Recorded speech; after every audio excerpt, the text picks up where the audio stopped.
I neglected to do something. I neglected to get the spark plugs out so that I can rotate the engine, because if I try that, I will get stuck.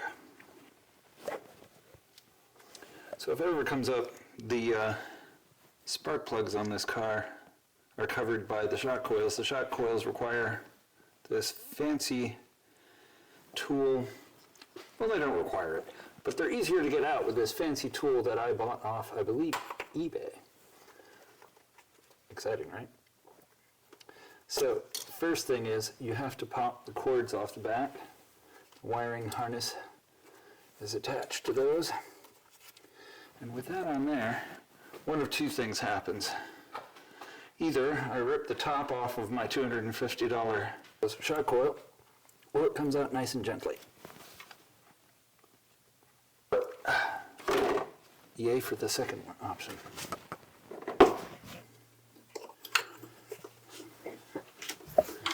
So back when these coils were $100 instead of $250, I bought some spares. I have no idea how pleased I am that I have spares. There we go. There are days when you wonder why they tried to fit an 8-cylinder in a 6-cylinder bay. Alright, one. This is the extra long spark plug socket that I use. And it has a monstrous magnet down in the end to pull my spark plugs out with, which makes the whole process far more agreeable.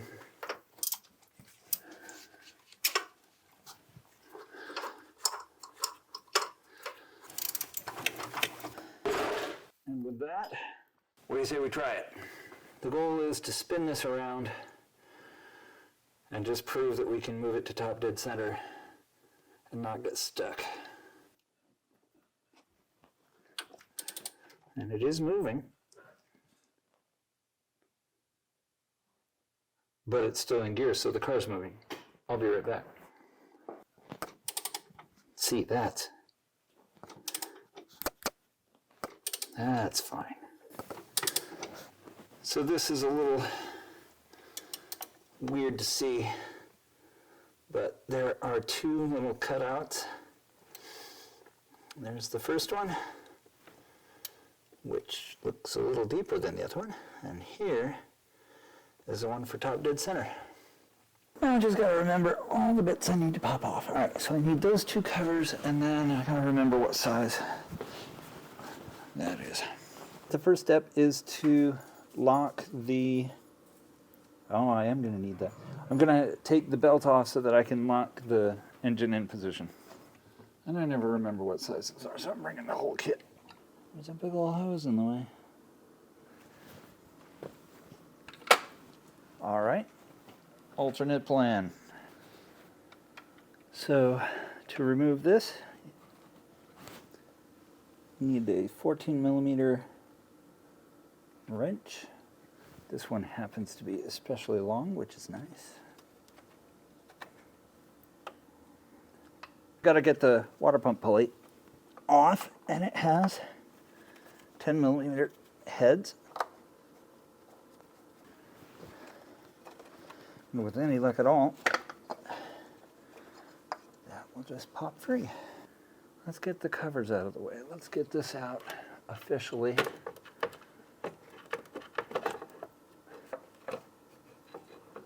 And I might take a moment and show you around why I think it's worth rescuing this engine. And this is why I think there's a good reason to save it.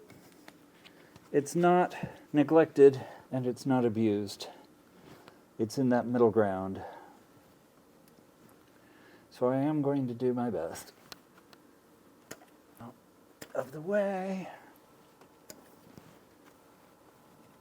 All right, we're going to follow the instructions. First instruction is to take off the timing cover.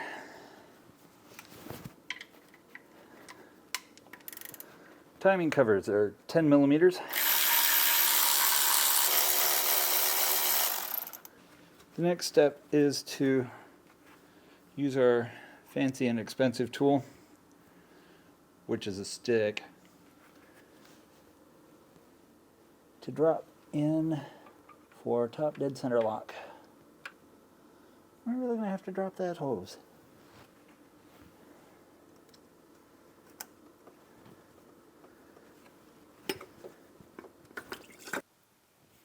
Using a T30 to pop the hose out.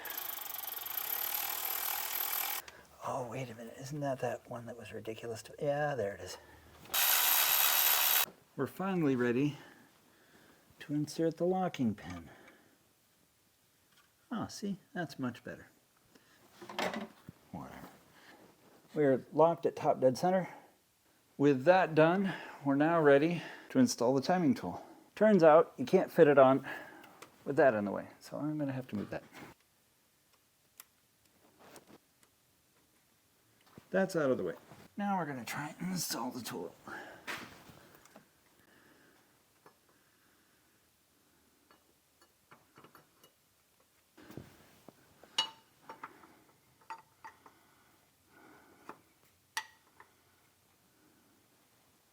Oh, look at that.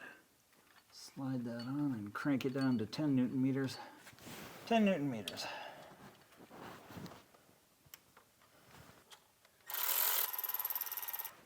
The BMW manual specifically says, make sure when you are looking at this that you can read the lettering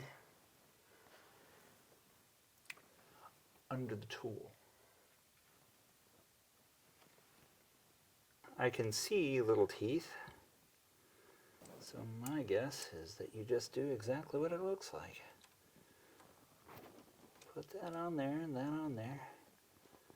Tighten it finger tight and don't break anything.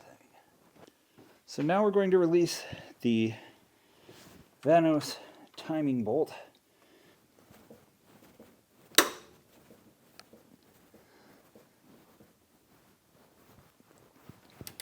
With those off, now we can wiggle this free. Oh. It'll just pop off in your hands when you don't expect it. You know it's a bad day when this is what you're doing to your car.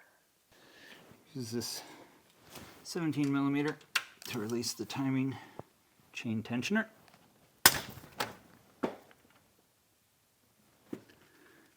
Got it.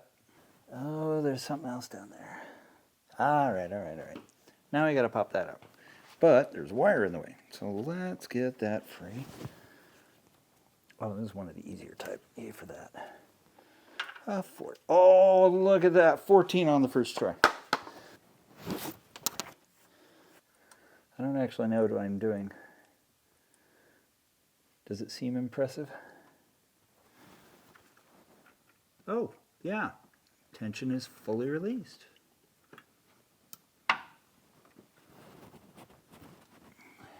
Yeah. Oh, yeah, that's much better. 1060 is simultaneously gloopy and very, very slick. Now we're ready to start pulling the camshafts out. Step 1, get the timing tool out of the way.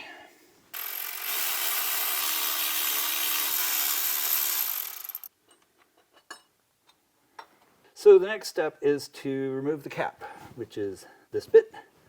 These are enormous 45 Torx, T45. And be very careful as we go. E for enter and A for exhaust, I guess. And we will start removing these by removing the tension a half turn at a time, the instructions say. Open the bag before you put your gloves back on.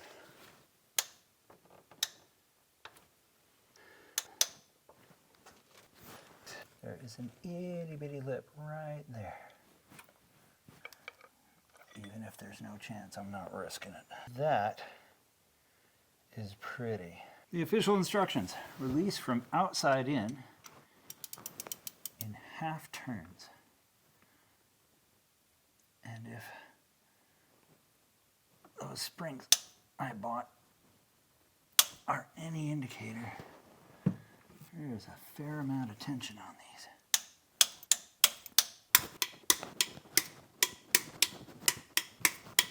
It may not be obvious from the camera's point of view, but I can hear things giving upward as I release some of the tension. I can see you, little spring. What you missed because I forgot to hit record was me lifting out the first camshaft. BMW warns you to not let the chain drop down in there, so I'm going to find a bolt to hang it from at their suggestion.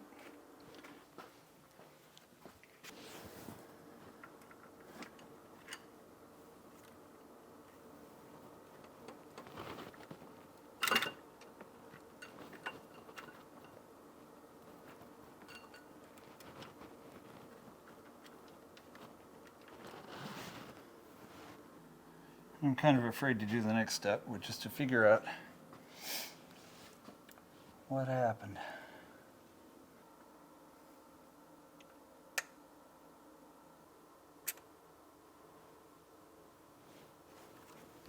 This lift's free.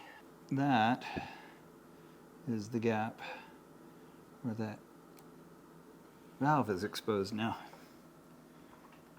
But as you can see, the valve itself is still held fast. We might rescue this yet. We need to take a brief intermission. Talk a little bit about where I got stuck. Last session, I managed to figure out how to use the valve compression tool. I compressed the valve, but the valve isn't coming off the spring. I was trying the rope trick with a piece of rubbery vacuum hose. Apparently it's not lined up right or something. So I'm going to go in with another rope and give it another try. Because plan B is that you have to take the engine head off and all of that mess, and I don't want to do. So we're going to try it with rope and see if the internet is right. This on time lapse will probably look kind of awesome. Oh, the valve just popped up. Oh, please tell me today's my day. All right, I'm stopping there. I only probably put 20 foot-pounds on it, but I don't want to do nothing else. I'm going to pull this slightly out of the way. If you look inside there, you can see that I finally got that cap to break off. I got that dang thing broken free. Sadly, I lost the footage of it. The mess you missed was dropping a piece of that under the car, having to lift the car, hiking the whole thing up in the air, taking the bottom plate off, finding the pieces, cleaning the pieces, reassembling this tool, cranking it down, tapping it with a hammer, and having it pop beautifully apart. Sadly, that took about 2 hours. I'm going in there after those keepers. The trick will be to not drop anything. With that free, I can crank this thing loose. We will not drop the valve, but I still can't fit a socket in there, so this is going to take half an hour, so I'm going to turn the video off on you, because you don't want to see this part. And then we can start to extract the spring and the caps and see what we're in for. Oh, here we go. Wow. How many pieces? Oh no, just one. Oh, please tell me we got this. Oh boy. Well, that proves conclusively it was broken.